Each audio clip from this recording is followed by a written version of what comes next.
Donc si un chercheur de l'UCL vient me voir et qui se demande s'il veut créer sa spin-off, je dirais qu'il faut qu'il y aille, parce que s'il se pose la question, c'est que quelque part il a déjà un projet qu'il veut réaliser. Il faut juste que cette personne soit consciente de la hauteur des challenges qu'elle devra affronter, et donc pouvoir être très résilient et être résilient en se faisant accompagner par des gens, du soutien que ce soit au niveau de la famille, mais également se faire entourer de gens plus intelligents que soi et qui vont nous guider dans les différents aspects qu'on ne maîtrise pas forcément quand on est chercheur.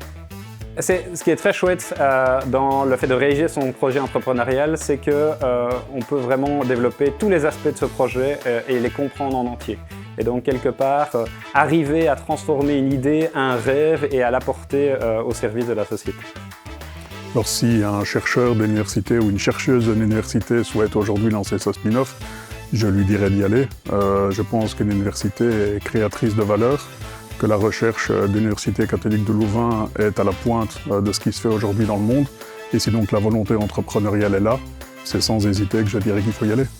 Alors si j'avais un conseil à donner quand on veut se lancer dans la création d'une spin-off, c'est d'y aller, mais d'être très résilient, c'est-à-dire qu'il faut être capable de pouvoir surfer sur des vagues positives mais également négatives, mais néanmoins avec 10 ans de recul, si ça devait être refaire, je le fais.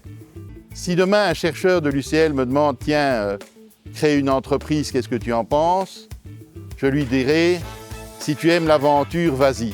Je dirais c'est une belle forme d'aventure, tu peux être utile à la société, mais ne crois pas que c'est quelque chose que tu peux faire à moitié. Si tu crées une société, tu vas y mettre toute ta vie.